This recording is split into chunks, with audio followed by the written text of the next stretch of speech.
প্রিয় শিক্ষার্থী, আসসালামু আলাইকুম। আশা করছি তোমরা আমাদের আগের 3টি ভিডিও তোমরা দেখেছো, শতকরা, লাভ, ক্ষতি এবং মুনাফা। তো তোমরা যদি শতকরাটা যদি একটু ভালো করে খেয়াল করো, তাহলে ওখানে দেখবা আমরা যে শতকরা যেটা আমরা আসলে পড়ি ওটা হচ্ছে এক ধরনের অনুপাত। তো এটা আসলে জাস্ট আমরা একই জিনিসের ভিন্ন রূপ। ধরো আমরা বললাম যে যে এখানে দু বন্ধু ওরা ব্যবসা শুরু করলো। ব্যবসা শুরু করার পরে ওরা লভ্যাংশটা ওরা হচ্ছে যে আমরা বললাম যে তারা হচ্ছে যে তারা 4:3 তারা ভাগ করে নিল। হ্যাঁ, 4:3 ভাগ করে নিল, মানে একজন নিল যে লাভ পাওয়া যাবে তার একজন নিল 4 ভাগ, একজন নিল 3 ভাগ, মানে মোট 7 ভাগ যদি লাভ হয়ে থাকে, ধরলাম 140 টাকা হচ্ছে এখানে লাভ হয়েছে। 140 টাকা লাভের মধ্যে একজন পেল 80 টাকা, একজন পেল 60 টাকা। তা আমরা আমরা বলতে পারি যে তারা হচ্ছে যে 80:60, বা আমরা যদি 20 দ্বারা ভাগ করে দিই তাহলে হচ্ছে 4:3। এরকম আমরা বলতে পারি যে তারা 4:3 তারা তাদের লাভের অংশটা ভাগ করে নিছে। এখন এটাকে চাইলেও আমরা তাহলে শতকরার মাধ্যমে আমরা প্রকাশ করতে পারি। ভগ্নাংশকে আমরা ভগ্নাংশ কিভাবে শতকরা প্রকাশ করতে হয় সেটা আমরা জানি। তো তার আগে বলে রাখা ভালো, অনুপাত হচ্ছে এক ধরনের ভগ্নাংশ। এই যে আমরা 4:3 লিখলাম, এখানের মধ্যে এই যে লিখলাম আমরা 4:3, এখানে এটা ভগ্নাংশ আকারে যদি প্রকাশ করি 3 হয়ে যাবে হর, 4 হয়ে যাবে লব। তাহলে এই যে 3/4, অথবা আমরা বলতে পারি যে 3:4 যদি বলি তাহলে আমাদের লব হবে আমাদের 3 আর হর হবে আমাদের 4। তাহলে 3/4 একটা ভগ্নাংশ আমরা পাচ্ছি, 4/3 একটা ভগ্নাংশ আমরা পাচ্ছি। আমরা বলতে পারি এটাকে আমরা বলি অপ্রকৃত ভগ্নাংশ। আমরা বলি একে আমরা বলি অপ্রকৃত ভগ্নাংশ, আর একে বলি আমরা প্রকৃত ভগ্নাংশ। মানে যে ভগ্নাংশের লবটা বড় তাকে আমরা বলি অপ্রকৃত, আর যে ভগ্নাংশের হরটা বড় তাকে আমরা বলি প্রকৃত ভগ্নাংশ। এখন এখানে আমরা যখন অনুপাতের মধ্যে আমরা তোমাকে কিছু টার্ম পাবা, 139 নাম্বার পেজের কনফিডেন্স সংক্ষিপ্ত প্রিলিগণিতে কিছু টার্মিনোলজি পাবা, যেখানে তুমি লঘু অনুপাত, গুরু অনুপাত এই জন্য কিছু টার্ম তুমি পাবা। তাহলে যেখানে আমরা এই যে অনুপাতের এই যে তোমার এই যে 4 যেটা তোমার লব হয়ে গেল, আবার এই যে 3 যেটা হর হয়ে গেল, আসলে এই 4টাকে বলা হয় অনুপাতের পূর্ব রাশি বা প্রথম রাশি, এটাকে বলা হয় পূর্ব রাশি। আর পরের যে রাশিটাকে তাকে বলা হয় উত্তর রাশি বা পরের রাশি। তো যে অনুপাতের পূর্ব রাশিটা বড়, সোজা বাংলা যেটা অপ্রকৃত ভগ্নাংশ তাকে বলা গুরু অনুপাত, মানে গ্রেটার ইনইকুয়ালিটি রেশিও। আর যে অনুপাতের প্রথম যে অনুপাতটা মানে পূর্ব অনুপাতটা মানে এটা ছোট, তার মানে তোমার লবটা হচ্ছে ছোট, তাকে বলা হচ্ছে লঘু অনুপাত, মানে less inequality ratio. Less inequality ratio, তুমি এই টার্মিনোলজি গুলো কনফিডেন্সের বইয়ের মধ্যেই এটা বিস্তারিত তুমি পাবা, ওখান থেকে একটু দেখে নিতে হবে টার্মগুলা। আমরা আরো কিছু টার্মিনোলজি গুলো আমরা এখানে একটু ক্লিয়ার করি। দেখো একটা জিনিস পাবা, ব্যস্তানুপাত, মানে হচ্ছে যে যেটা আমরা একটু আগে বললাম যে 3:4কে যদি উল্টাই তাহলে হবে 4:3, এটাকে বলে ব্যস্ত অনুপাত। বা আমরা যদি লিখি ভগ্নাংশ, যে আমরা 4/3 করে যদি উল্টাই তাহলে 3/4, এগুলো একটা একটা ব্যস্ত রাশি বা ব্যস্তানুপাত। আচ্ছা, আরেকটা টার্ম তোমরা পাবা, সেটা হচ্ছে যে দ্বিগানুপাত, ডুপ্লিকেট রেশিও। ডুপ্লিকেট রেশিও বা দ্বিগানুপাত মানে হচ্ছে আমরা যদি কোন অনুপাত, একটা অনুপাত হচ্ছে আমাদের এই 4:3, এখানে যে আমরা কি বর্গ যদি করে দিই, 4কে বর্গ করলাম আমরা 16, আর 3কে বর্গ করলে হচ্ছে 9।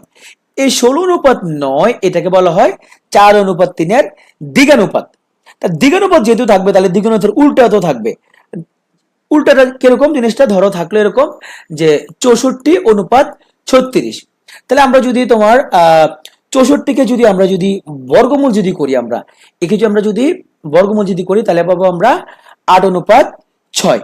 তাহলে এই যে 8:6, এই 8:6কে আমরা বলতে পারি সে হচ্ছে 64:36 দ্বিভাজিত অনুপাত।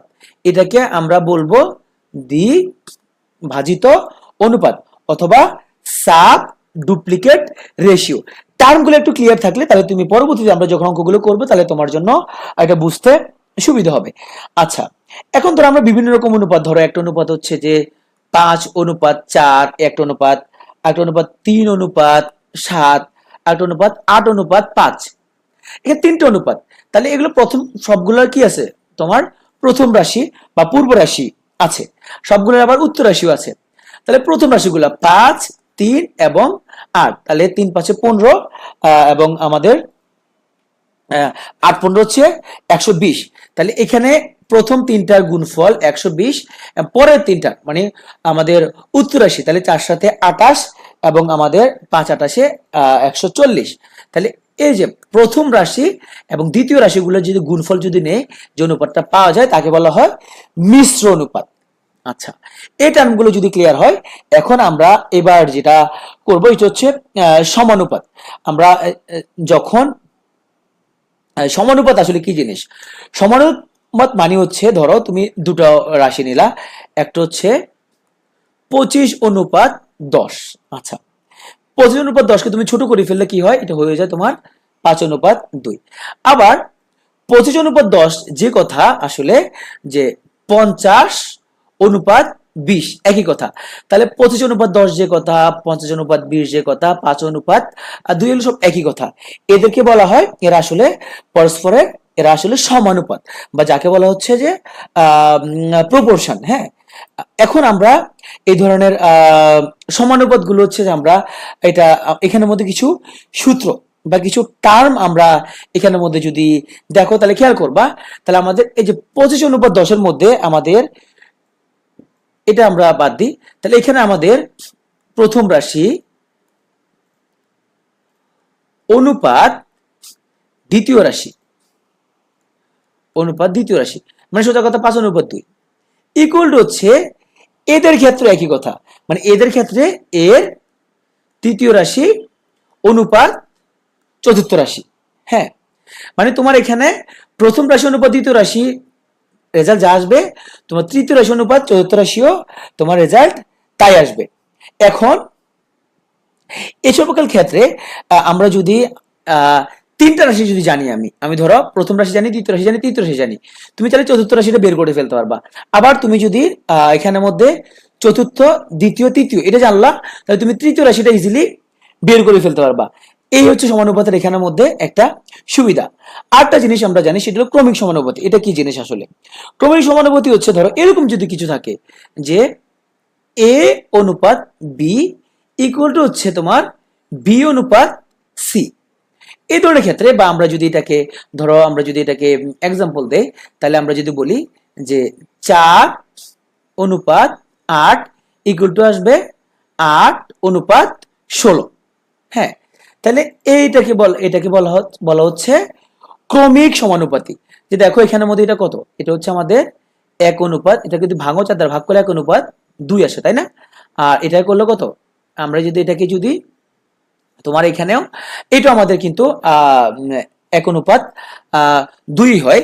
তো এখানের মধ্যে আমাদের যেটা হচ্ছে যে আমাদের এখানে এমন ভাবে যদি আমরা এটাকে ভাগ করি যে আমাদের হচ্ছে যে এই দুটো সংখ্যার অনুপাত, এ অনুপাত বি, আবার আমাদের বি অনুপাত সি একই জিনিস। দেখো তাহলে আমাদের এ হচ্ছে ধরো আমাদের 4, বি হচ্ছে ধরো আমাদের 8, বি হচ্ছে আমাদের 8, সি হচ্ছে আমাদের 16। এখানে তুমি দেখো যে আমরা যদি কোনাকুনি যদি আমরা যদি গুণ করতে পারি, অথবা আমরা এইভাবে যদি গুণ করি, দেখো যে 4 16 64 মিলে যায়। দেখছো 4 16 64। আবার দেখো এই 8 8 গুণ করলে কি হয়? 64 হয়। তার মানে এখানের মধ্যে আমাদের মূলত এই যে এ এবং এই যে সি, এ এবং সি এর যে গুণফলটা আসলে আমাদের এই যে বি এবং বি, এই যে বি এবং বি ইকুয়াল টু হচ্ছে কি বি স্কোয়ার। তার মানে ক্রমিক সমানুপাতির ক্ষেত্রে মূলত তোমার যে মধ্যম রাশির মাঝখানের রাশির যে বর্গ স্কোয়ার হচ্ছে আমাদের প্রথম রাশি এবং শেষ রাশির গুণফলের সমান। তুমি এখানে যদি এভাবে যদি লেখো যে আমাদের হচ্ছে যে এখানে এ অনুপাত বি ইকুয়াল টু ছিল আমাদের বি অনুপাত সি, তাহলে কোনাকুনি গুণ করলে এরকম আসে জিনিসটা, আমাদের কোনাকুনি যদি গুণ করি আমাদের B square equal to AC. তার মানে আমাদের ক্রমিক সমানুপাতের অঙ্কগুলো যখন আসবে, তুমি এখানে যে প্রথম রাশি আর তৃতীয় রাশি, যেটা শেষ যে রাশিটা, ওটার যে গুণফলটা মাঝখানে যে রাশিটা, মাঝখানে সংখ্যাটা, যেমন আমাদের আগে যেটা ছিল তিনটা সংখ্যা ছিল 4:8:16, তাহলে আমাদের এই যে 4 8 এবং 16, তাহলে যদি তোমাকে 4 এবং 16 যদি তোমাকে যদি দিয়ে দেয়, তখন তুমি চিন্তা করবা মাঝখানে যে থাকবে ক্রমিক সমানুপাতের মধ্যে, এ হচ্ছে যে আমাদের এই দুজনকে গুণ করলে যা হবে সেটা হচ্ছে মাঝখানেরটার বর্গ। তাহলে তোমাকে 4 আর 16 যখন দিয়ে দিবে তখন তুমি কি করবা, 4 আর 16 গুণ করে দিবা, গুণ করে তাকে যখন বর্গমূল করবা তখন মূলত মাঝখানেরটা তুমি পেয়ে যাবা। এইভাবে যদি আমরা সূত্রগুলো জানি তাহলে আমরা খুব ইজিলি অঙ্কগুলা সলভ করে ফেলতে পারবো। এখন আসো আমরা বইয়ের মধ্যে অঙ্কগুলোর মধ্যে আমরা একটু ফিরে যাই। দেখো এটা হচ্ছে তোমাদের প্রথম অঙ্ক 140 নম্বর পেজের। আর এখানে একটা বিষয় তোমরা একটু যে পিএসসির যে ম্যাথগুলো, পিএসসি এবং বিসিএস, হ্যাঁ, এই ম্যাথগুলো একটু করার ট্রাই করবা। হ্যাঁ, ব্যাংক ম্যাথ তুমি দেখবা, কিন্তু ব্যাংক ম্যাথটা বিসিএস এর জন্য বেশি ইম্পর্টেন্ট না, ব্যাংক ম্যাথ একটু ডিফারেন্ট টাইপের আসে। আচ্ছা, এখন তুমি এখানে দেখো যে আমাদের বলছে এটা 34 বিসিএস এর অঙ্ক, যে এ অনুপাত বি ইকুয়াল টু 35। আচ্ছা, আবার এ অনুপাত সি ইকুয়াল, সরি 3 অনুপাত 5 ভুল বলছি, আর এ অনুপাত সি হচ্ছে তোমার 5 অনুপাত 7। তাহলে দেখো এই সকল অঙ্কের ক্ষেত্রে তুমি আসলে কি করবা, যেটা আমরা বলি যে কোনায় কোনায় মিলাইয়া আমরা এ বি সির অনুপাত বের করবো। জিনিসটা খুব সিম্পল। দেখো তোমার এখানে এ অনুপাত সি আছে, এ অনুপাত সি এগুলো হচ্ছে তোমার 5 অনুপাত 7। এখানের মধ্যে এ কে তুমি এই কোণা নিয়ে আসো, তাহলে দেখো এটা হচ্ছে আমাদের বি অনুপাত এ। এরকম নিয়ে আসতে পারবো, আসলে কোনো কথা নাই, তুমি না আনলেও করতে পারো, আমি জাস্ট এটা সুন্দরের জন্য আমরা এটা এইভাবে করি আর কি। হ্যাঁ, তাহলে এটা আসলে আমাদের কত, বি অনুপাত এ সমান হয়ে যাবে আমাদের 5 অনুপাত 3। তুই তোমার মতো যেভাবে খুশি খুশি করতে পারে, সমস্যা না। এখন আমরা এইটা মিলাই দিব, এটা এ মিলাবো। দেখো তাহলে এ মিলানোর জন্য আমরা এই 5 আর 3 কে আমরা ইকুয়াল করব। ইকুয়াল কেমনে করব, তাহলে আমরা এই 3 দ্বারা এই অনুপাতটা গুণ করে দিব। হ্যাঁ, এই দুটা গুণ করে দুটারে গুণ করতে হবে। আবার এই 5 দ্বারা এই অনুপাতটা কি করে দিব, গুণ করে দিব। তাহলে দেখো আমরা এই 3 দ্বারা এই অনুপাতটা গুণ করে দিই, তাহলে কত, 3 5 6 15 অনুপাত 21।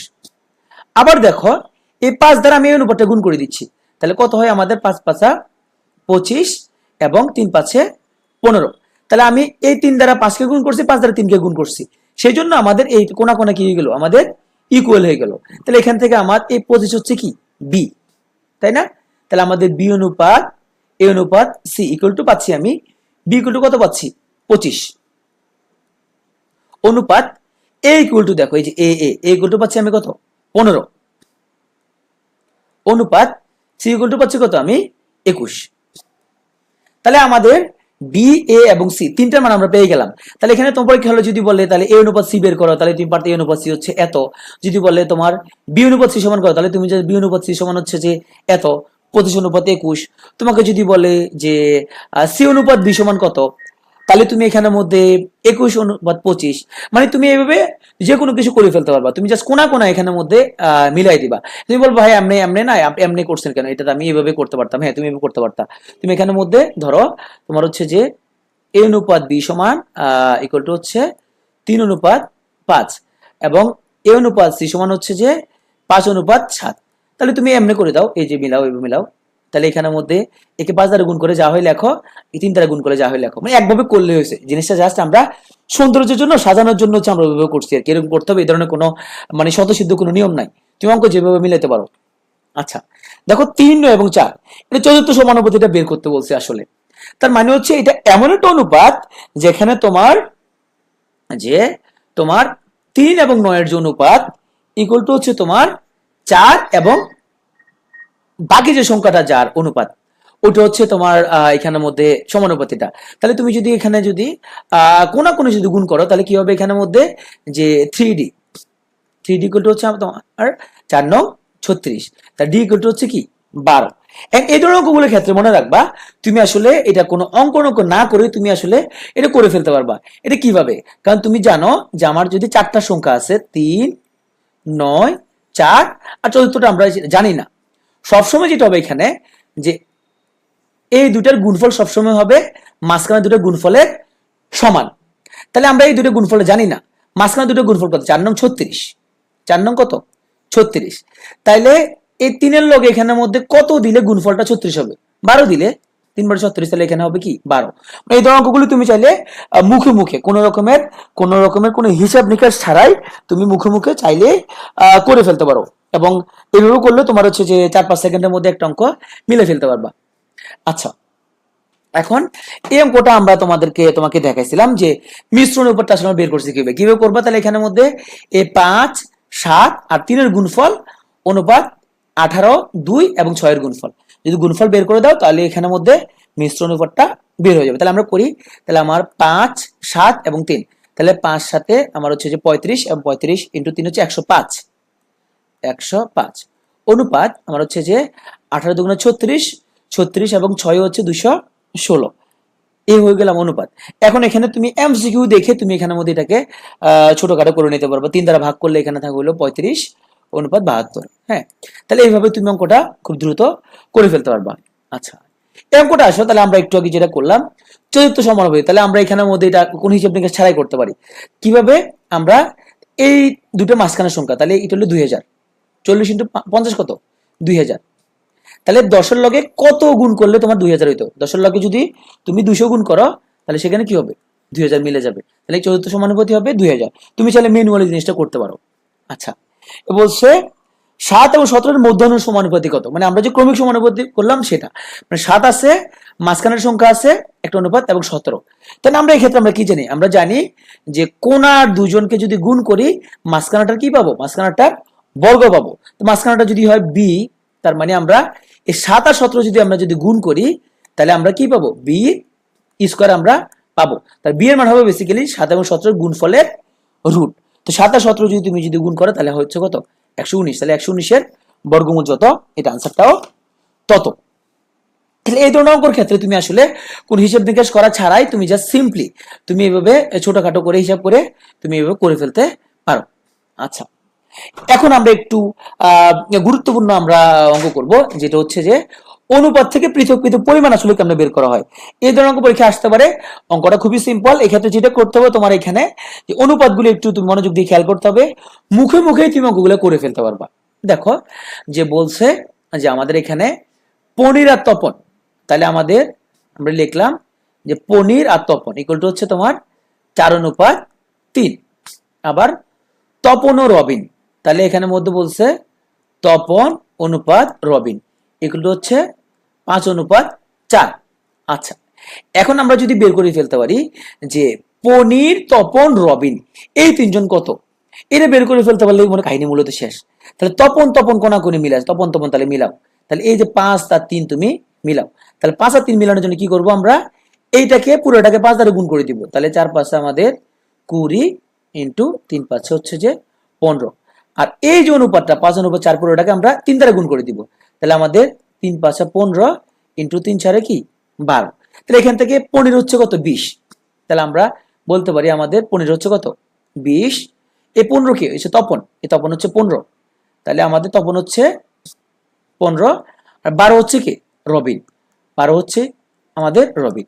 তাহলে যে লাভটা হবে সে লাভটা এমনভাবে ভাগ করা হবে যে লাভের 20 ভাগ পাবে পনির, 15 ভাগ পাবে তপন, আর রবিন পাবে কি 12। তার টোটাল লাভ যদি হয় আমাদের 20 যোগ 15 যোগ 12, তার মানে আমরা যদি এটাকে যোগ করি তাহলে আমরা কত পাচ্ছি? আমাদের 20 আর 15 হচ্ছে আমাদের টোটাল আমাদের এখানের মধ্যে। এখন আমরা এটা যদি করে ফেলতে পারি, এখন তোমাকে যা চাইবে পরীক্ষার মধ্যে তোমার কাছে সব হিসাব নিকাশ আছে, তোমার এখানে টোটাল হচ্ছে এখানের মধ্যে, যদি আমাদের এখানে মোটটা লাগতেছে না, কিন্তু আমরা এখান থেকে এই রেশিওটা যদি পেয়ে যাই, এই রেশিওতে আমরা যে কোনো কিছু বের করে ফেলতে পারি আসলে এখান থেকে। হ্যাঁ, তো এটা তাহলে আমরা কিভাবে এই জিনিসটা দেখো, তো এমন ভাবে তাহলে তারা লাভটা পাবে যে তাদের টোটাল যদি হয় তাদের 47 যদি লাভ হয়, 47 টাকা যদি তাদের এখানের মধ্যে লাভ হয়, সে লাভের 20 টাকা পাবে এখানের মধ্যে মূলত পনির, তারপরে এখানে 15 টাকা পাবে মূলত তপন, এবং 12 টাকা পাবে মূলত রবিন। তাহলে এই জিনিসটা বুঝলে আমরা এখানে যে কোনো কিছু করে ফেলতে পারবো। দেখো তারা বলছে পনিরের আয় হচ্ছে মূলত কি 120 টাকা। তাহলে 120 টাকা মানে কত? আমরা যাকে 20 ভাগ ধরছি সেই 20 ভাগ মানে হচ্ছে আসলে কত টাকা? 120 টাকা। তাহলে দেখো 20 ভাগ সমান হচ্ছে 120 টাকা। তো 1 ভাগ সমান তো তুমি বুঝে ফেলতে পারছো, মুখে মুখে তুমি জানো 1 ভাগ সমান হচ্ছে তোমার 6 টাকা। এখন বলছে রবিনের আয় কত, তুমি আবার এখানের মধ্যে দেখো রবিন কত? রবিন হচ্ছে তোমার 12 ভাগ পাচ্ছে লাভের। তা লাভের দেখো 20 ভাগের পরিমাণ হচ্ছে কত? 120 টাকা। তো 1 ভাগ সমান তো 6 টাকা বুঝে ফেললাম। তাহলে আমার রবিনের লাভটা আসলে কত? রবিনের লাভটা পাচ্ছে এখান থেকে মূলত 12 টাকা। তো 1 ভাগ সমান যদি 6 টাকা হয় তাহলে 12 ভাগ সমান হবে মূলত 72 টাকা। এইভাবে তুমি আসলে মুখে মুখে খুব দ্রুত সময়ে অঙ্কগুলো করে ফেলতে পারো। তেমন একটা হিসাব নিকাশ ছাড়াই মোটামুটি তুমি 30 থেকে 35 সেকেন্ড সময় নিয়ে ম্যাথগুলো তুমি করে ফেলতে পারো। আচ্ছা, এখন আসো আমরা এই ধরনের ক্ষেত্রে তাহলে আমাদের এখানে প্রথম কাজটা দাঁড়াবে অনুপাতটাকে তুমি এটাকে জাস্ট সিম্পলিফাই করো, এটা হলো তোমার কাজ। তাহলে আমরা 261টি আম আমরা 3 ভাগের মধ্যে আমরা ভাগ করে দিচ্ছি, 3 ভাগের 1 অনুপাত, 5 ভাগের 1 অনুপাত, 9 ভাগের 1 অনুপাত। তাহলে আমরা অনুপাতটা হচ্ছে এত আমাদের 3 ভাগের 1 অনুপাত আমাদের 5 ভাগের 1 অনুপাত 9 ভাগের 1। এখন দেখো অনুপাতের বিদঘুটে আমরা এটাকে যদি একটু সংখ্যার আকারে প্রকাশ করতে পারতাম তাহলে আমাদের জন্য একটু কি হতো, ইজি লাগতো, এই জিনিসটা আমাদের খুব একটু ইজি মনে হইতো। তাহলে এটা ইজি করার জন্য আমরা এটাকে এই অনুপাতটাকে আমরা যেটা করতে পারি, তাহলে আমাদের সেক্ষেত্রে একটু যোগ বিয়োগ করতে সুবিধা হবে। তুমি এমনি করতে পারবে কিন্তু যোগ বিয়োগ করতে ব্যাপক অসুবিধা। তাহলে কি করবো আমরা এখানে, সিম্পল সূত্র হচ্ছে তুমি লসাগু দিয়ে সবগুলো গুণ করে দিবা। তাহলে তোমার 3, 5 এবং 9 এর ছোট করে তুমি লসাগু বের করে ফেলতে পারো। 3, 5 এবং 9 এর ছোট্ট করে তুমি লসাগু তুমি 3 দ্বারা ভাগ করে লসাগু বের করে ফেলতে পারো। মুখে মুখে তুমি জানো এটার লসাগু হবে 45। আশা করি সবাই লসাগুটা বের করতে জানো, বা যদি যারা ভুলে গেছো তারা একটু আমরা দেখি কিভাবে করি আমরা। যে 3, 5, 9, তাহলে এখানে আমরা যদি 3 দ্বারা ভাগ করি তাহলে 3 একে 3, 5 এর উপর ভাগ যায় না, 3 তারিখে 9, তাহলে 3 আর তো ভাগ যায় না, তাহলে 3 5 15, 3 15 45, 45 হচ্ছে লসাগু। লসাগু দ্বারা সবগুলোকে আমরা গুণ করে দিই, ইন্টু 45 ইন্টু 45 এবং ইন্টু 45। তাহলে এখানে থাকলো আমাদের 3 5 থাকলো আমাদের কত, 15 অনুপাত আমাদের, তাহলে 5 নং 45, 9 অনুপাত আমরা থাকলো এখানের মধ্যে 5 নং 45, 5। তাহলে এই হলো আমাদের সিম্পল অনুপাত। তাহলে আমাদের কত অনুপাত দাঁড়াইলো, 15, 9, 5। তার মানে আমরা আমগুলি এমন ভাবে ভাগ করব, তাহলে টোটাল আম যদি হয় আমাদের 25 এবং 9 24 এবং 29, তাহলে টোটাল যদি হয় আমার 29 ভাগ, যদি 29টা আম যদি হয়, সে আমটা এমন ভাবে আসলে ভাগ করব যে আমাদের এক ভাই পাবে আমাদের 15টা, আরেক ভাই পাবে আমাদের 9টা এবং আরেক ভাই পাবে আমাদের 5টা। তার মানে আমার 29 ভাগের একজন 15টা পাবে, একজন 29 ভাগের 9টা পাবে, আর একজন 29 ভাগের 5টা পাবে। এই হয়ে গেল আমাদের আসলে ভাগ। এটা বুঝতে পারলে আমরা যে কোনো ভাইয়েরটা বের করে ফেলতে পারবো। বলছে প্রথম ভাই কয়টা পাবে, তার প্রথম ভাই কয়টা পাবে, প্রথম ভাই পাবে আসলে 29টা আম যদি হইতো তার মধ্যে কয়টা পাইতো সে, 15টা পাইতো। তার মানে সে পাইতো 29টা আমের মধ্যে কয়টা পাইতো সে, 15টা পাইতো। তাহলে আমাদের মোট আম কয়টা, 261টা। 261টার মধ্যে সে হচ্ছে যে এতগুলো পাবে। তাহলে এটা যদি তুমি যদি এখানে যদি কোনাকুনি তুমি যদি ইয়া করে দাও তাহলে আমাদের 9 হবে, তাই না? কারণ 10 হলে 290 হইতো, তাহলে যদি 9 হয় তাহলে 261 হয়। তুমি কিন্তু মুখে মুখে অঙ্ক করার কিন্তু ইয়া রপ্ত করতে মুখে মুখে। দেখো আমি কিভাবে করলে মুখে মুখে, যে 290 10 দ্বারা হইলে কত হইতো তোমার এখানে, 29 যদি 10 দ্বারা গুণ করতো 290 হইতো। তাহলে 290 এর সে যদি 29 কম হয়, মানে 261 যদি হয় তাহলে এটা কি 9 বার গুণ হয়। এই জন্য আমি মুখোমুখি করে ফেলছি। তাহলে 9 ইন্টু 15 হচ্ছে যে 135। এটা মুখোমুখি করে ফেলতে হবে, কারণ তুমি জানো যে 15 10 দ্বারা গুণ করলে 150 হয়, 9 দ্বারা গুণ করলে তার চেয়ে 15 কম হবে, তাহলে 135টা। এখন তুমি যদি বেসিকটা বুঝো তাহলে তোমার যদি বলা হইতো বা দ্বিতীয় ভাই আম কয়টা পাবে, তাহলে একই রকম ভাবে তুমি বলতে পারতা যে 29 ভাগের 9টা। তার মানে তুমি এখানে দ্বিতীয় ভাই যদি হইতো তুমি 261কে মূলত তুমি 29 ভাগের 9 দ্বারা গুণ করে দিতা। আর যদি তৃতীয় ভাই হইতো তাহলে তুমি এখানে 29 ভাগের এখানে 5 দ্বারা গুণ করে দিতা। হ্যাঁ, মানে তুমি যদি বেসিকটা শিখো তাহলে তুমি যে কোনো ভাবে অঙ্কটা বের করে ফেলতে পারবা। আচ্ছা, এখন দেখো এখানের মধ্যে আমরা বয়সের অঙ্ক করার সময় একটু মাথা ঠান্ডা রেখে তুমি একটু ক্রাইটেরিয়া গুলো চিন্তা করবা। দেখো কি বলছে, যে রহিমের বয়স হচ্ছে যে 12 বছর। আচ্ছা, এখন রহিমের বয়স হলো করিমের বয়স হচ্ছে 3 গুণ। এখানে তুমি মুখে মুখে বের করে ফেলতে পারবা। এই 12 বছরটা হচ্ছে তাহলে করিমের যে বয়স তার 3 গুণ। তাহলে 12 কত এর 3 গুণ, 4 এর 3 গুণ। তার মানে হচ্ছে রহিম যদি হয় 12, করিম হচ্ছে 4। কোশ্চেনের মধ্যে সুন্দর করে তুমি দাগটা দিয়ে ফেললাম। যখন রহিমের বয়স করিমের বয়সের দ্বিগুণ হবে তখন রহিমের বয়স কত, যখন রহিমের বয়স করিমের বয়সের দ্বিগুণ হবে। তাহলে রহিমের বয়স কত, 12, করিমের বয়স কত, 4। কখন হবে বয়সটা, ধরুন 1 বছর পরে হবে। তাহলে x বছর পরে রহিমের বয়স হবে 12 প্লাস x, আর করিমের বয়স হবে 4 প্লাস x। বলছে রহিমের বয়সটা করিমের বয়সের দ্বিগুণ, তাহলে রহিমের বয়স ইকুয়াল টু হচ্ছে করিমের বয়সের কি, দ্বিগুণ। এখন তুমি অঙ্কটা ইজিলি করে ফেলতে পারবা। তাহলে আমরা এখানে 12 প্লাস এক্স ইকুয়াল টু আমরা 4 দুগুণা 8 প্লাস 2x। তাহলে আমরা যদি এই পাশে কোনা যদি বিয়োগ করি, পক্ষান্তর করি, তাহলে 12 মাইনাস 8 ইকুয়াল টু হচ্ছে আমাদের 2x মাইনাস x। তার মানে আমাদের 4 ইকুয়াল টু হচ্ছে x। তাহলে x ইকুয়াল টু কত, 4। তার মানে এখন আমাদের বলছে যে তাহলে x ইকুয়াল টু যেহেতু 4 পাইলাম, তখন রহিমের বয়স কত? তখন রহিমের বয়স কত? এত হলে তখন রহিমের বয়স 12 প্লাস x, তার মানে 16 বছর হলে তখন রহিমের বয়স। আর করিমের বয়স তখন কত? 4 প্লাস x, তার মানে 8 বছর। তার মানে তুমি অঙ্কটা বেসিকটা বুঝতে পারলে তুমি যে কোনো ওয়েতে এটা করে ফেলতে পারবা, মুখে মুখে মুখে মুখে, বেশি অঙ্ক করা লাগবে না। দেখো, এক ব্যক্তি তার স্ত্রী চেয়ে 5 বছরের বড়। ওকে, তার স্ত্রী বয়স ছেলের বয়সের 4 গুণ।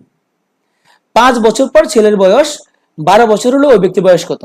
এই ধরনের অঙ্কের ক্ষেত্রে তুমি আগে সবার ছোট যে ওটা আগে বের করার চেষ্টা করবা, তাহলে তো হিসাবটা সহজ হয়ে যাবে। এখানে বুঝতে যাচ্ছে সবচেয়ে ছোটকে শেষ দিকে কোশ্চেনটা পড়ি। 5 বছর পর ছেলের বয়স হবে 12 বছর, তাহলে 5 বছর পর ছেলের বয়স যদি 12 হয়, তাহলে ছেলের বয়স এখন কত? 7 বছর। সিম্পল। 5 বছর পর তো তোমার 12 হবে, তাহলে এখন তো 7 বছর। আচ্ছা, তাহলে ছেলের বয়স এখন কত? 7 বছর। স্ত্রীর বয়স ছেলের বয়সে 4 গুণ, তাহলে স্ত্রী হচ্ছে ছেলে 4 গুণ, তার মানে 28। আচ্ছা, এক ব্যক্তি তার স্ত্রীর চেয়ে 5 বছরের বড়, তাহলে ওই ব্যক্তি 28-এর চেয়ে 5 বছরের বড়, তাহলে তার বয়স কত এখন? 33। 28-এর লগে 5 যোগ করলে, মানে মুখে মুখে হিসাবটা করবা। ওকে, এখন আমরা একটা মহা গুরুত্বপূর্ণ একটা অঙ্ক করবো। এই অঙ্কটা আমি তোমাদের দুটো নিয়ম আমি তোমাকে দেখাবো। একটা হচ্ছে এখানের মধ্যে আমরা এখানে কিন্তু ক্রাইটেরিয়া গুলো ভালো করে বুঝতে হবে। যদি না বুঝো তাহলে তোমার মাথার ভিতরে যে নাট বল্টু আছে, নাট বল্টু গুলা লুজ হয়ে এটা পড়ে যাবে। তা মাথার মধ্যে নাট বল্টু গুলো যদি লুজ করতে না চাও, তাহলে অঙ্কটা মনোযোগ দিয়ে করো। একটা কুকুর একটা খরগোশকে তাড়া করার জন্য ধরে। আচ্ছা, তার মানে খরগোশ সামনে আছে, এখানে খরগোশ আছে, আর কুকুর এই দিক থেকে তাড়া করার জন্য ধরে। কুকুর যে সময় 4 বার লাফ দেয়, কুকুর 4 বার লাফ দেয়, 1 2 3 4, 4 বার লাফ দেয়। খরগোশের সময় 5 বার লাফ দেয়, তাহলে খরগোশের সময়ের মধ্যে কি খরগোশ আরো দ্রুত লাফ দিতে পারে, আরো সময়ে 5 বার লাফ দিতে পারে। কিন্তু খরগোশ 4 লাফে যতদূর যাইতে পারে, কুকুর 3 লাফে অতটুকু দূরত্ব চলে যেতে পারে। তার মানে কুকুরের লাফের মধ্যে কিন্তু তোমার অনেক দূরত্ব কুকুর যাইতে পারে। কুকুর ও খরগোশের গতি বেগের অনুপাতটা তোমাকে বের করে ফেলতে বলছে।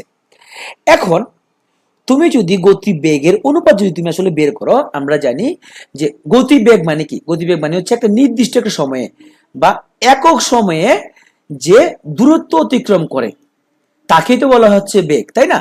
তো তুমি যদি বের করে ফেলতে পারো যে কুকুর ধরো টি সময়ে, একটা নির্দিষ্ট একটা সময়ে কুকুর গেল 200 মিটার, আর নির্দিষ্ট একটা টাইমে খরগোশ গেল 150 মিটার। তুমি যদি দুজনের দূরত্বটা বের করে ফেলতে পারো, নির্দিষ্ট একটা টাইমে যে যে কত দূরত্ব কে ক্রস করতে পারে, যদি বের করতে ফেলতে পারো যে কুকুর 200 মিটার যায় এবং খরগোশ 150 মিটার যায়, বলতে পারবা যে কুকুরে খরগোশের গতিবেগের অনুপাত হচ্ছে 200 অনুপাত 150। তার মানে তুমি একটা মৌলিক একটা দূরত্ব তুমি বের করবা। এটা আসলে আমরা এখন কিভাবে করি আমরা দেখো। দেখো, তাহলে আমরা দূরত্বটা কি বলছে, তাহলে আমরা কুকুর এবং খরগোশ যদি বলছে, কুকুরটা আমরা আগে করি। কুকুর 3 লাফে যত দূর যায়, খরগোশ 4 লাফে তত দূর যায়। তার মানে কুকুরের আমরা 3 লাফের দূরত্ব ইকুয়াল টু খরগোশের 4 লাফের দূরত্ব।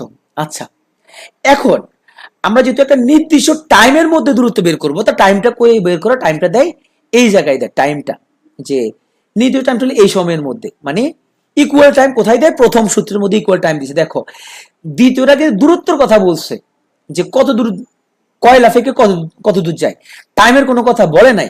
টাইমের কথা বলছে কি? প্রথম কথা টাইমের কথা বলছে। এটা গুরুত্বপূর্ণ জিনিসটা, যে সময়ে 4 বার লাফ দেয় কুকুর, সে সময় খরগোশ আসলে 5 বার লাফ দেয়।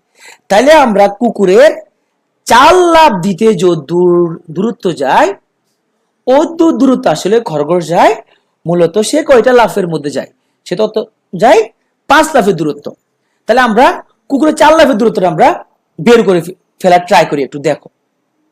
তাহলে দেখো, আমরা বলতে পারবো যে আমাদের কুকুরের তার 3 লাফের দূরত্ব, তার কুকুরের, আমি তোমাদের শর্টকাটে দেখাবো, একটু এটা একটু মনোযোগ খেয়াল করো বইয়ের যে নিয়মটা। কুকুরের 3 লাফের দূরত্ব ইকুয়াল টু হচ্ছে আমাদের খরগোশের আমাদের 4 লাফের দূরত্ব, খরগোশের 4 লাফের দূরত্ব। হ্যাঁ, আচ্ছা, 4 লাফের দূরত্ব। তার মানে আমাদের আমরা বের করতে চাচ্ছি কি? বের করতে চাচ্ছি আমরা যে কুকুরের 4 লাফ আসলে কতটুকু যায়। তাহলে কুকুরের 1 লাফের দূরত্ব ইকুয়াল টু হচ্ছে যে আমাদের ইকুয়াল টু হচ্ছে আমাদের খরগোশের 3/4 লাফের দূরত্ব। তাহলে আমরা বের করতে চাচ্ছি আমরা কুকুরের 4 লাফে কত দূরত্ব চাই। তাহলে কুকুরের 4 লাফের দূরত্ব ইকুয়াল টু হচ্ছে খরগোশের তোমার 3/4 ইন্টু এত লাফে দূরত্ব। তুই বল ভাই আপনি এখানে এই 4 লাফের দূরত্বটা কেন হিসাব করতেছেন? কারণ এটাই নির্দিষ্ট সময় বোঝাচ্ছে, এই সময়টা ফিক্সড। এই 4 লাফে যে সময় লাগে এরও তোমার হচ্ছে যে ওই সময় সে 5 লাফের দূরত্ব যায়, এটা ফিক্সড। এই জন্য আমরা কুকুরের মূলত 4 লাফে কুকুর কতটুকু যায় ওটার সাথে আমরা আসলে খরগোশের আমরা তার দূরত্বের সাথে আমরা মিলাবো, আমরা যে কুকুরের 4 লাফের দূরত্ব সমান এর কতটুকু দূরত্ব আমরা এটা মিলাচ্ছি। দেখো তাহলে আমরা এখানে আমরা পাচ্ছি যে 3/16 লাফে দূরত্ব। তার মানে কুকুরের 4 লাফের দূরত্বতে আসলে খরগোশের তোমার কি তোমার 3/16 লাফের দূরত্ব সে যায়। তার মানে নির্দিষ্ট একটা সময়ের মধ্যে কুকুর যায় খরগোশের 3/16 লাফের দূরত্ব। আবার জিনিসটা খেয়াল করো, তাহলে নির্দিষ্ট একটা সময়ে কুকুর 4 লাফে কত দূর যায়, খরগোশের 3/16 লাফে যতটুকু যেতে পারে অতটুকু যায়। তার মানে নির্দিষ্ট টাইমে খরগোশের, তাহলে আমরা যদি নির্দিষ্ট টাইমের মধ্যে আমরা যদি হিসাব করি যে কুকুরের দূরত্ব নির্দিষ্ট টাইমের মধ্যে ইকুয়াল টু যদি আমরা যদি অনুপাত খরগোশের দূরত্ব নির্দিষ্ট টাইমের মধ্যে, হ্যাঁ তাহলে দেখো তার নির্দিষ্ট একটা টাইমে কুকুরের 4 লাফের মধ্যে সে কতটুকু যায়, খরগোশে আসলে কতটুকু দূরত্ব 3/16 লাফের দূরত্ব। তাহলে কুকুরে যায় খরগোশের 3/16 লাফের দূরত্বে, এবং ওই সময়ে খরগোশ কয় লাফের দূরত্ব যায় আমরা প্রথমে দেখছিলাম, ওই সময় সে কয় লাফের দূরত্ব যায় 5 লাফের দূরত্বে, খরগোশ ওই সময় 5 লাফের দূরত্ব। এখন তুমি বলবা যে ভাই আপনি এখানে এই কুকুরের দূরত্বের মধ্যে এখানে খরগোশের দূরত্ব নিয়ে আসছেন কেন? কারণ আমরা এখানে কিন্তু প্যারামিটার যে কোনো একটা ধরতে হবে, যে কোনো একজনের লাফ দিয়ে তুমি দূরত্ব হিসাব করতে হবে। তুমি যদি মনে করো যে খরগোশ হচ্ছে যে 1 লাফে তোমার 5 মিটার যায়, তাইলে তুমি যদি হিসাব করতে পারো যে কুকুর একটা সময়ের মধ্যে, ধরো তুমি হিসাব করলা যে খরগোশ 1 লাফে হচ্ছে যে 5 মিটার যায়, খরগোশ 1 লাফের মধ্যে 5 মিটার যায়, এটা হিসাব করতে পারো তুমি যদি জানো এটা, তাহলে তুমি যদি এখানের মধ্যে দেখাইতে পারো যে কুকুর যে সময়ের মধ্যে 3 লাফ যায় ওই লাফ হইলো খরগোশ আসলে 5 লাফ যায়, তখন তুমি ইজিলি বের করতে পারবা যে তুমি তো জানো যে এটা তো খরগোশের লাফ দিয়ে তুমি হিসাব করতেছো যে খরগোশের 1 লাফ হচ্ছে 5 মিটার, তার মানে এখানের মধ্যে সে আসলে যায় 15 মিটার এবং এখানে এই যাচ্ছে 25 মিটার। মানে যে কোনো একজনের দিয়ে তুমি হিসাব করতে পারবা আসলে। তার মানে তুমি কুকুরের যে দূরত্বটা তাকে খরগোশের লাফে কনভার্ট করে ফেলছো। তার মানে খরগোশ 3/16 লাফের মধ্যে এই দূরত্বটাকে তুমি কি কুকুরের 4 লাফের দূরত্বের মধ্যে কি কনভার্ট করছো, একটা ইউনিটের মধ্যে নিয়ে আসছো। যে কোনো একজনটা দিয়ে তুমি সবগুলো ক্যালকুলেট করতেছো, তুমি চাইলে কুকুরের দূরত্ব দিয়ে ক্যালকুলেট করতে পারতা। তাহলে তোমার এখানে অনুপাত হচ্ছে আসলে যে 3/16 অনুপাত হচ্ছে কি 5। তাহলে আমরা এটাকে যদি আমরা যদি ভগ্নাংশ যদি 5 দ্বারা গুণ করে দেই, তাহলে আমাদের এখানে এটাকে 5 দ্বারা গুণ, এটাকে যদি আমরা যদি এখানে যদি 3 দ্বারা গুণ করতে হবে, ভুল 3 দ্বারা গুণ করলে তাহলে আমাদের এখানের মধ্যে 16 অনুপাত 3 পাচ্ছে 15 এইভাবে। এখন এটা হলো সিম্পল একটা নিয়মের মধ্যে। এখন আসলে এটাকে আমরা আরো সিম্পলিফাই করে আমরা আসলে করতে পারি কিনা। অনেকেই বলবা যে ভাই আসলে এই জিনিসটা আপনি যেটা বলছেন যেটা আসলে ভাই জিনিসটা তো বুঝি নাই, যে অঙ্কটা কেমনে করলেন যে এটা বুঝি নাই। আসো আমরা একটু এবার তোমাকে জিনিসটা তোমাকে আরো একটা ভিন্ন ভাবে তোমাকে আমি একটু বোঝানোর ট্রাই করি। কারণ এই অঙ্কটা আমি অনেক সময় করায় দেখার পরে দেখা যাচ্ছে যে স্টুডেন্টরা অনেকভাবে বলার পরও দেখা যাচ্ছে সে বলে যে ভাই এটা তো আসলে যে মূল আসল জিনিসটা তো বুঝি নাই। এখন এটা বোঝানোর জন্য আমি তোমাদেরকে কিছু সিম্পল একটা ক্যালকুলেশন আমরা দেই। দেখো যে তুমি বাংলায় জাস্ট হচ্ছে যে তুমি একটু দূরত্ব হিসাব করো। তুমি এখানের মধ্যে ধরো তোমাকে বলছে অঙ্ক সেকেন্ড ধাপের মধ্যে যে খরগোশ, তুমি জাস্ট জিনিসটা বুঝো, খরগোশ 4 লাফে যদ্দূর যায় তোমার হচ্ছে যে কুকুর 3 লাফে অতটুকু যায়, কুকুর 3 লাফে অতটুকু যায়। এখন তুমি এখানের মধ্যে তুমি যদি এখন আসলে লাফ যদি তুমি এখানে কাউন্ট করো, তার মানে যদি ধরো যে খরগোশে 1 লাফ সমান ধরো 1 লাফে ধরো 6 মিটার যায়, তাহলে খরগোশ 4 লাফে যাচ্ছে মূলত 24 মিটার। কত মিটার? 24 মিটার। আর কুকুর তাহলে তোমার 3 লাফে যাচ্ছে 24 মিটার, তার মানে কুকুর এক লাফে যায় কত? 8 মিটার। তার মানে খরগোশের 1 লাফ সমান হচ্ছে যে 6 মিটার। হ্যাঁ, আর কুকুরের 1 লাফ হচ্ছে কয় মিটার? 8 মিটার। এটা অঙ্কের দ্বিতীয় ধাপটা মনে রাখো। তাহলে দেখো, খরগোশের তোমার 1 লাফ দিতে কত লাগছে? 6 মিটার গেছে। আর কুকুর 1 লাফে গেছে কয় মিটার? 8 মিটার। এই জন্য তুমি বলতে পারো যে খরগোশ 4 লাফে যদি যায় 24 মিটার, কুকুর 3 লাফে যায় সেম দূরত্ব 8 মিটার। এখন তুমি অঙ্কের প্রথম অংশের দিকে নজর দাও। বলছে কুকুর যে সময়ে 4 বার লাফ দেয়, কুকুর যে টাইমে, আমরা টাইমে কিন্তু চলে আসছি, তাহলে 4 বার লাফ দেয় যে টাইমে, খরগোশ সেই টাইমে কয়বার লাফ দেয়? 5 বার লাফ দেয়। এখন আসো, তুমি জানো যে কুকুর বলছে যে সময়ে, এখানের মধ্যে আমরা সিম্পল করি, তাহলে আমাদের কুকুরের 1 লাফে যাচ্ছে কয় মিটার? 8 মিটার। 8 মিটার। আবার খরগোশ 1 লাফে যাচ্ছে কয় মিটার? 6 মিটার। তুমি একটু আগে জিনিসটা বুঝলা। বলছে কুকুর যে সময়ে 4 বার লাফ দেয়, তাহলে কুকুর কোন সময় 4 বার লাফ দেয়? তার মানে এখানের মধ্যে তোমার 4 বার লাফ দেয় কুকুর যে সময়ের মধ্যে 4 বার। ওই সময়ের মধ্যে তোমার খরগোশ হচ্ছে কয়বার লাফ দেয়? 5 বার লাফ দেয়। তাহলে কুকুর 4 বার লাফ দিয়ে কত যেতে পারে? 4×8 = 32 যেতে পারে। হ্যাঁ, আর এখানের মধ্যে এ যেতে পারে কয়বার? 5 লাফে। এ যেতে পারে তোমার 30 মিটার যেতে পারে। তার মানে যে সময় কুকুর যায় 32 মিটার, সে সময় খরগোশ যায় কয় মিটার? 30 মিটার। তা অনুপাতটা হচ্ছে আসলে কত? 32:30। তাহলে 16:15। আমি তো এই সিম্পল নিয়মে তোমাকে আমি জিনিসটা বুঝে দিলাম, তুমি বাংলায় নিজে নিজে তুমি চিন্তা করো। এখন আসো, তোমাকে আমি এবার সবচেয়ে শর্টকাট আমি তোমাকে বলবো, একদম সবচেয়ে শর্টকাট। দেখো যে আমরা এটা সবচেয়ে শর্টকাট কিভাবে করবো। দেখো, তুমি এখানে জাল অনুপাত করতে বলছে, তুমি এর মধ্যে ইয়া করো, এর মধ্যে লেখো এ হলো কুকুর, এখানে লেখো খরগোশ, এখানে লেখো খরগোশ। আচ্ছা, এবার তুমি একই সময়ে, সময়টা উপরে লেখো এখানের মধ্যে, একই সময়ে, যে একই সময়ে এ কয়বার লাভ দেয়, এবং অতিক্রান্ত দূরত্বটা এখানের মধ্যে লেখো, অতিক্রান্ত দূরত্ব। এইভাবে সিম্পলি হিসাবটা করতে পারবো। আচ্ছা, তাহলে একই সময়ে সোজা বাংলা হচ্ছে যে আমরা একই সময়টা উপরে বলতে, একই সময়ে কুকুর যদি দেয় তোমার 4টা লাফ, খরগোশ দেয় 5টা লাফ। অতিক্রান্ত দূরত্বের কথা যখন বললা, তখন কুকুর 3 লাফে যদ্দূর যায়, খরগোশ হচ্ছে 4 লাফে অতটুকু যায়।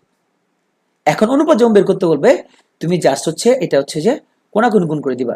তাহলে 4×4 = 16, 3×5 = 15। রেজাল্ট হচ্ছে আমাদের 16:15। তবে এটা করার সময় কিন্তু কেয়ারফুল থাকতে হবে। দেখো, তুমি যদি এটা কিছু উপরে লিখতা, তুমি ধরো যদি এটাকে যদি লিখতা যে তুমি 3 আর 4 উপরে লিখলা, আর এখানের মধ্যে 4-5 নিচে লিখলা, এই যে 4 আর 5 নিচে লিখলা, তখন যেটা হবে তোমার এই যাবে 16, এই যাবে 15। তাহলে তুমি ভুল আনসার দিয়ে দিবা। মনে রাখবা, একই সময়ের যেটা বলছে ওটা উপরে লিখবে, একই সময়ে যেটা লিখছে, হ্যাঁ, ওটা উপরে লিখবা। যে যে সময়ে কুকুর 4 বার লাফ দেয়, সেই সময় খরগোশ কতটুকু লাফ দেয়, সময়টা আর উপরে লিখবা।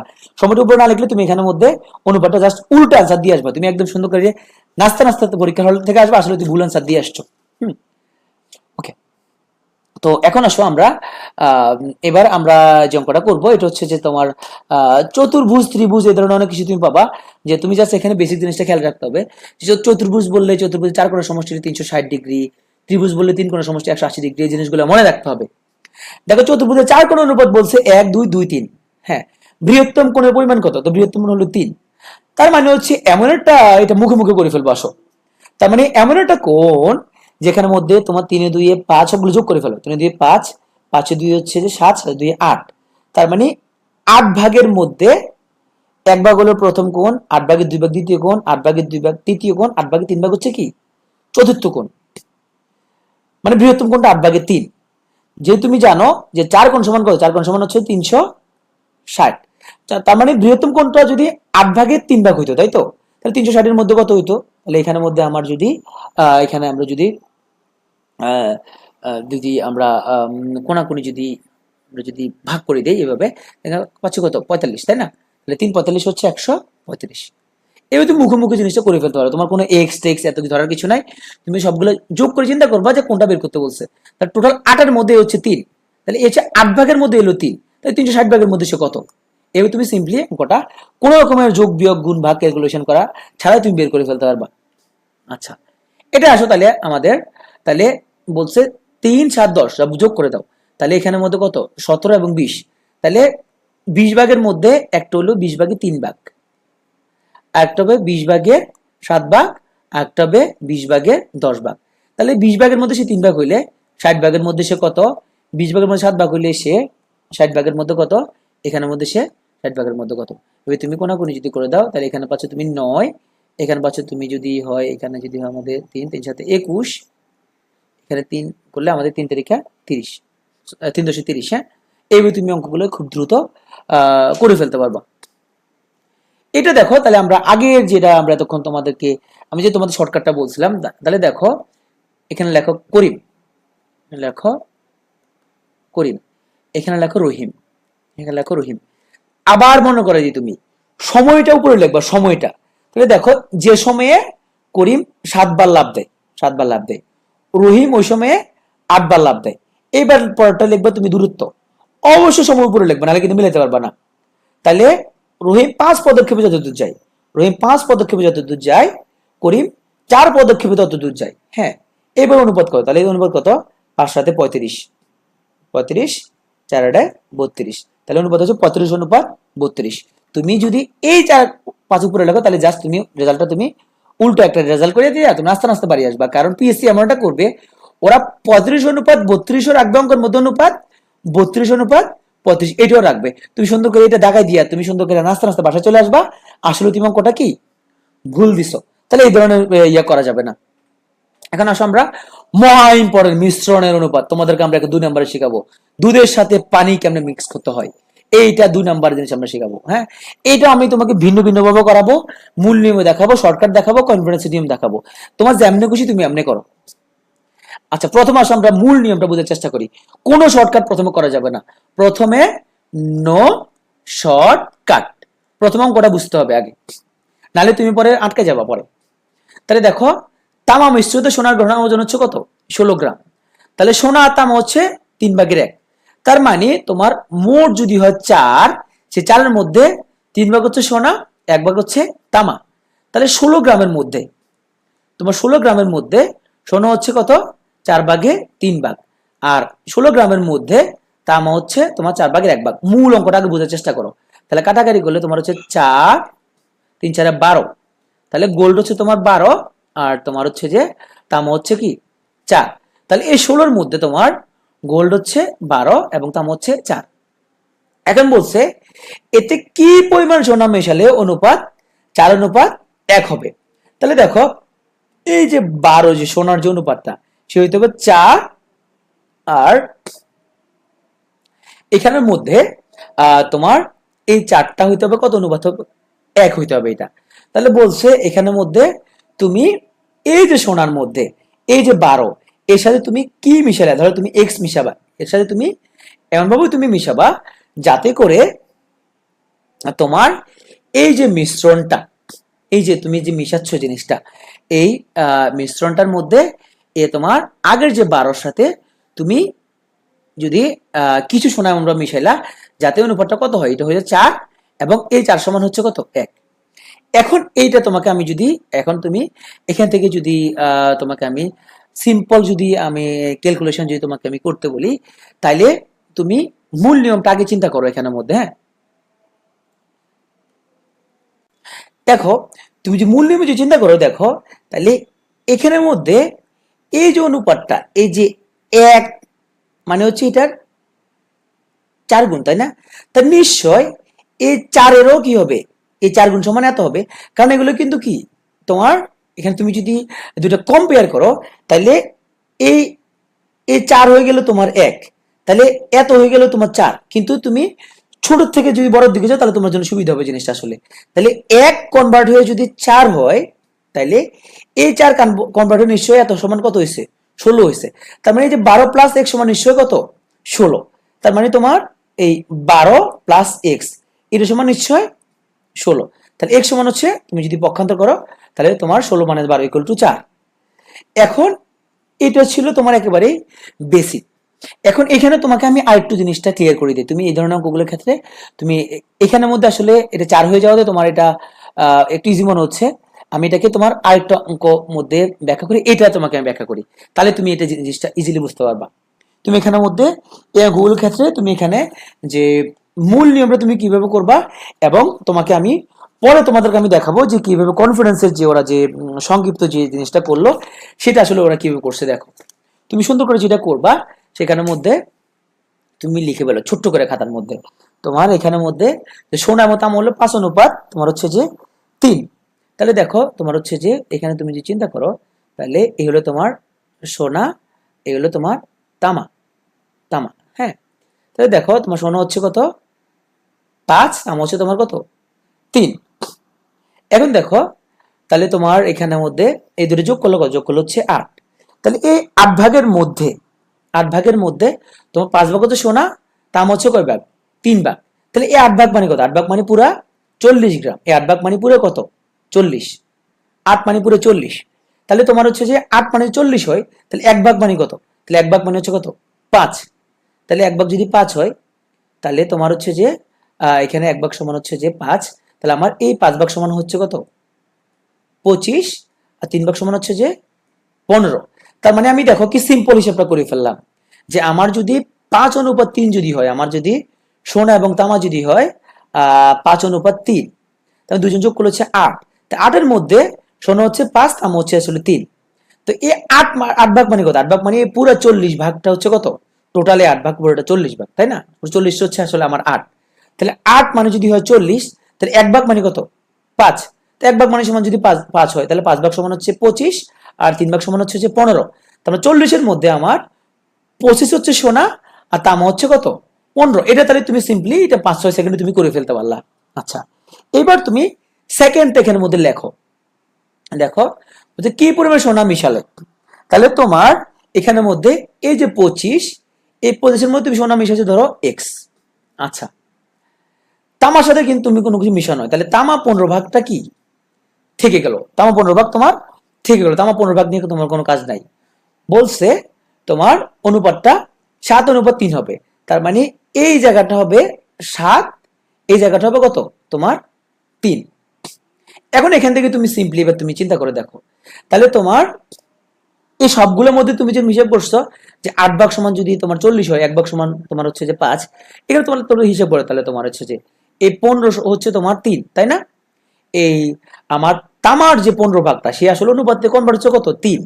তাহলে 3 সমান যদি হয় 15, 1 সমান কত বলতো, মানে 3 সমান যদি হয় 15 তাহলে 1 সমান কত 5, তাই না? এটাই তো। তাইলে এই অনুপাতটা তো এটার মতো একইভাবে তো আসবে, কারণ এখানে দেখো এখানে তোমার যে এইটা, তারপর তোমার এটা, সবগুলো রেশিও কিন্তু সবগুলো কি ইকুয়াল রয়ে গেছে। তাহলে আমার এখানে 1 ভাগ সমান 5 হিসাব করছি, সেই জন্য এখানেও তুমি 40-কে 8 দ্বারা ভাগ করলে 5 পাবা, 15-কে 3 দ্বারা ভাগ করলে 5 পাবা, 25-কে 5 দ্বারা ভাগ করলে 3, তুমি এখানের মধ্যে 5 পাবা। তাহলে এখানের মধ্যে একই কথা খাটবে। তাহলে তাহলে তুমি এখানের মধ্যে এই 15-কে যদি তুমি 3 দ্বারা ভাগ করলে কত পাবা, তুমি 5 পাবা। সোজা বাংলায় এই 3-এর 5 গুণ সমান যদি হয় 15, তাহলে তোমার এই 7-এরও 5 গুণ সমান এত হবে। বুঝতে পারছো? আবার বলি, তাহলে তোমার এই 3-এর যদি তোমার হচ্ছে যে 3-এর 5 গুণ সমান 15, তো তাহলে 7-এরও 5 গুণ হবে এটা। যেরকম এখানে যেরকম তোমার হচ্ছে যে আমার 8-এর 5 গুণ 40, 3-এর 5 গুণ আবার হচ্ছে 15, 5-এর 5 গুণ আবার 25। তাহলে এখানেও তোমার আমরা জাস্ট হিসেবে সুবিধাতে উল্টা করে করতেছিলাম।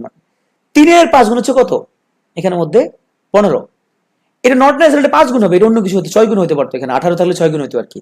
তাহলে 3-এর 5 গুণ যদি হয় 15, তাহলে এই যে 7-এরও তুমি কি করবা 5 গুণ হিসেব করো। তাহলে 7-এর 5 গুণ কত, তাহলে আমার হচ্ছে যে 5-7 35।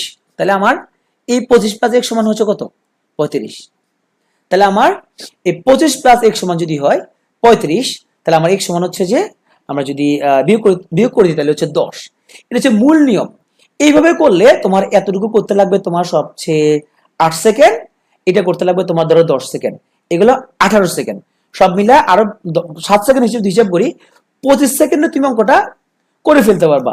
কিন্তু তুমি এটা না করে তুমি যদি শর্টকাট মেথড ফলো করতে চাও, কনফিডেন্সের যে নিয়মটা ওরা বলছে ওই নিয়মে করলে কি তোমার একটা ভুল হওয়ার একটা সম্ভাবনা থাকবে। যদিও খুব সিম্পল মনে হচ্ছে, কিন্তু আমরা সেই নিয়মই তোমাদেরকে দেখা দিচ্ছি। দেখো কনফিডেন্সের যেটা বলছে, ওদের নিয়মটা ওরা বলছে যে আমরা এখানের মধ্যে ওই নিয়মটা কি হয় সেটা তুমি চালিয়ে বের করে ফেলতে পারবো। যে 153 নম্বর যে পেজ আছে, 153 নম্বর যে পেজ কনফিডেন্সের, ওখানে বলছে যে কতটুকু মিশাতে হবে। এটা হচ্ছে আমাদের দ্বিতীয় যে অনুপাতের যে পরিবর্তিত যে রাশি, দ্বিতীয় অনুপাতের পরিবর্তিত রাশি মাইনাস প্রথম অনুপাতের রাশি, এবং নিচে হবে প্রথম অনুপাতের রাশিদ্বয়ের যোগফল, হ্যাঁ, ইনটু মোট পরিমাণ। এখন নিয়মটা যদিও সিম্পল মনে হয়, কিন্তু এরপর তোমাকে কিন্তু মুখস্থ করতে হবে। তাহলে আমরা এই জিনিসটা আসলে কি দেখো, যে পরিবর্তিতে প্রথম আসছে এখানে কত 7, আর প্রথম কত ছিল সে হলো 5, মানে সোনারটা আর কি। তাহলে এখানের মধ্যে হলো 7, এ হলো কি 5। তো প্রথম অনুপাত কত তোমার হচ্ছে যে 5 এবং 3, তাহলে তোমার 5 যোগ 3, এবং মোট হলো কতটুকু 40 গ্রাম। তাহলে মোট হচ্ছে এখানের মধ্যে 40 গ্রাম। তাহলে 5 এবং 3 যোগ করলে হচ্ছে তোমার এখানে 8। তাহলে 8 40 দিয়ে করলে এখানে হচ্ছে যে কত 5, 7 থেকে 5 গেলে হচ্ছে 2, 2 ইন্টু 5 10। এখন এমন করলো তোমার মোটামুটি 10-15 সেকেন্ডে তুমি করে ফেলতে পারবে, বাট তোমার নিয়মটা মনে থাকতে হবে, বারবার প্র্যাকটিস করতে করতে নিয়মটা মনে থাকতে হবে। আর যদি মনে না রাখতে পারো তাহলে আলটিমেটলি তুমি অঙ্কটা মিলাতে পারবে না। তাহলে এই অঙ্কটা আমি আবার আমার সিস্টেমে তোমাকে বলি, তাহলে আরো জিনিসটা ক্লিয়ার হয়ে যাবে। তাহলে দেখো আমার হচ্ছে যে এসিড, তুমি লেখো সুন্দর করে এসিড, আর হচ্ছে লেখো ওয়াটার। তাহলে এসিড হচ্ছে তোমার কত 3, ওয়াটার হচ্ছে 1। তাহলে তুমি সুন্দর করে লেখো 3 আর 1 যোগ করলে কত 4। তাহলে তোমার এই 4 মানে কত টোটাল, কি এই টোটাল মানে কত 40 লিটার। তাহলে 4 সমান হচ্ছে কত 40। তাহলে 4 এর কত গুণ হচ্ছে 40, 10 গুণ। তাহলে এখানে 1 এরও 10 গুণ এবং 3 এরও কত গুণ 10 গুণ। তা 40 লিটারের মধ্যে এসিড হচ্ছে 30 লিটার, ওয়াটার হচ্ছে 10 লিটার। পরিমাণ মিশ্রণে এখানে আমরা কি পরিমাণ পানি মিশ্রিত করলে এসিড হচ্ছে 5/2 হবে। তাহলে দেখো আমরা হচ্ছে যে এসিড কিন্তু আমাদের ঠিক থাকবে। তাহলে এসিড হচ্ছে আমাদের 30 ঠিক থাকলো। কি পরিমাণ পানি মিক্স করলে, তার মানে পানি যে তোমার যে 10, সেই 10-এর সাথে তুমি কি মিক্স করবা এক্স মিক্স করবা। মিক্স করার পরে আমার হচ্ছে যে এখানের মধ্যে এসিড হয়ে যাবে আমার 5, পানি হয়ে যাবে আমার কত, এখানে অনুপাত হয়ে যাবে 2। সো এখন আসো আমরা যদি তুমি যদি একটু ব্যাক চিন্তা করো, তাহলে এই 5 পানি হচ্ছে কত 30, তাহলে কত গুণ এখানের মধ্যে 6 গুণ। তাহলে এখানে 2 এরও কত গুণ হবে 6 গুণ হবে এত। তাহলে 2 6 গুণ কত 12। তার মানে তোমার হচ্ছে যে 10 plus x equal to 12, x সমান হচ্ছে তোমার কত 2, এক্স সমান 2। হ্যাঁ, এভাবে করলে তোমার মোটামুটি 15-20 সেকেন্ডে করতে পারবা। আমার এইভাবে সহজ মনে হয়, এভাবে করলে আমার কাছে। আর তুমি কনফিডেন্স যেভাবে করছো এভাবে তুমি করতে পারো, কিন্তু এভাবে আসলে শর্টকাট গুলো তুমি এত শর্টকাট আসলে পরীক্ষার হলে আমি মনে করি মনে রাখা খুবই ডিফিকাল্ট। আমি মনে করি মূল নিয়মে করতে পারাই ভালো, যার ইচ্ছা সে শর্টকাট ফলো করতে পারে। আচ্ছা, এই অঙ্কটা আমি আমাদের যেভাবে বলছিলাম ওইভাবে যদি আমি যদি করি, তাহলে দেখো যে আম, যে দেখো আমার এখানের মধ্যে ম্যাঙ্গো, আমার হচ্ছে যে আম হচ্ছে যে কত 2, আর আমার অরেঞ্জ, অরেঞ্জ হচ্ছে আমাদের কত 1। আচ্ছা, তাহলে আমরা যদি যোগ করি তাহলে 2 আর 1 কত 3। তাহলে এই টোটাল 3 মানে হচ্ছে আমার আসলে কত লিটার 60 লিটার। তাহলে 3 এর কত গুণ 20 গুণ। তাহলে 1 এরও 20 গুণ, 2 এরও 20 গুণ, এত। তবে 60 লিটারের মধ্যে ম্যাঙ্গো হলো 40 লিটার, অরেঞ্জ হচ্ছে 20 লিটার। বলছে কমলার রসের পরিমাণ কত লিটার বৃদ্ধি করলে। তুমি অরেঞ্জ 20-এর মধ্যে এটা কিন্তু বৃদ্ধি করবা এক্স, ম্যাঙ্গো কিন্তু তুমি বৃদ্ধি করতেছো না, তাহলে ম্যাঙ্গো 40 কিন্তু তোমার রয়ে যাচ্ছে। বলছে বৃদ্ধি করার পরে অনুপাত হবে তোমার 1/2। তার মানে তোমার কমলা রয়ে যাবে তোমার হচ্ছে যে 1, এবং তোমার এখানে আমাদের সরি আমার এখানে যেটা প্রথম তো আম, তাহলে আম হয়ে যাবে আমার 1 এবং কমল হয়ে যাবে আমার 2, মানে এই যে অনুপাতটা। তাহলে আমার এখানের মধ্যে দেখো যে আমার এই 1-এর 40 গুণ, তাই না? 40 দ্বারা গুণ করলে কত পাই, 1-কে 40 দ্বারা গুণ করলে আমরা কি এটা পাই। তাহলে আমরা এই ক্ষেত্রে 2-কে 40 দ্বারা যদি আমরা গুণ করি তাহলে এত পাবো আমরা। তাহলে 2-কে 40 দ্বারা গুণ করি তাহলে কত 80। তাহলে মানে এই 20 প্লাস এক সমান হচ্ছে আমাদের 80। তাহলে আমাদের এই 20 প্লাস এক সমান যদি হয় 80, তাহলে এক সমান হবে আমাদের 80 মাইনাস 20, x সমান হচ্ছে আমাদের 80 - 20, এগুলো হচ্ছে 60। এভাবে তুমি 15-20 সেকেন্ডে তুমি করে ফেলতে পারবা। তুমি চাইলে কনফিডেন্স যেভাবে করছো অমনি করতে পারো, তোমার যেভাবে খুশি তুমি অঙ্কটা মিলাতে পারলে হয়েছে। এখন আমি তোমাদের কিছু এক্সট্রা কয়েকটা অঙ্ক কথা বলি। সেটা হচ্ছে যে অনেক সময় দেখা যায় যে বর্গক্ষেত্রের তোমার বলা হচ্ছে দুইটা বাহুর দৈর্ঘ্য দিয়ে দিল। ধরো একটা বাহুর দৈর্ঘ্য বললো 2 আর একটা বাহুর দৈর্ঘ্য হচ্ছে 3, বললো এদের ক্ষেত্রফলের হচ্ছে তোমার অনুপাত কত। তুমি জানো বর্গক্ষেত্রের বাহু যদি হয় আর, ক্ষেত্রফল হচ্ছে আর স্কোয়ার, তাহলে এর বাহু যদি হয় 2, ক্ষেত্রফল হচ্ছে 4, এবং এর বাহু যদি হয় 3, ক্ষেত্রফল হচ্ছে কত 9। তাহলে বাহু যদি হয় 2/3, ক্ষেত্রফল হবে তোমার 4/9। অনেক সময় দেখা যায় বৃত্তের অঙ্ক দেখা যায়। তোমরা জানো বৃত্তের ক্ষেত্রফল কত, পাই আর স্কোয়ার। তাহলে যদি বলে একজনের ব্যাসার্ধ যদি হয় 2, আরেকজন ব্যাসার্ধ বললো যে 3, 2/3 বললো, তার মানে একজনের ক্ষেত্রফল হচ্ছে আমাদের যে পাই 2 স্কোয়ার, আরেকজন হচ্ছে যে আমাদের পাই 3 স্কোয়ার। তার মানে আমার একজন হচ্ছে 4 পাই, আরেকজন হচ্ছে আমাদের 9 পাই। তাও আমাদের অনুপাত কত, 4/9। তার মানে বৃত্তের ক্ষেত্রফলের ক্ষেত্রেও তোমার ব্যাসার্ধের অনুপাত যদি দেয়, ক্ষেত্রফলের অনুপাত বের করার জন্য তুমি জাস্ট এটাকে বর্গ করে দিবা। তো আশা করি তোমরা জিনিসটা বুঝতে পারছো। এরপরে তোমরা যদি এটা না বুঝে থাকো, তাহলে তোমরা আমাকে এটা যে একটা গ্রুপ খোলা হয়েছে তোমাদের জন্য, মেসেঞ্জার গ্রুপে মেসেজ দিতে পারো, এবং আমাকে তুমি নক করতে পারো। তুমি ফেসবুকে লিখতে পারো arefin.doctor, এটা লিখে তুমি সার্চ দিলে শামসুল আরেফিন একটা আইডি আসবে। শামসুল আরেফিন আইডির মধ্যে তুমি আমাকে মেসেজ দিতে পারো, ভাই এটা বুঝি না, এটা আমরা বুঝাই দেন। অথবা অন্য কোনো সোর্সে তোমাদের যদি হয়ে থাকে তাহলে সেক্ষেত্রে আমার সাথে তোমরা যোগাযোগ করতে পারো।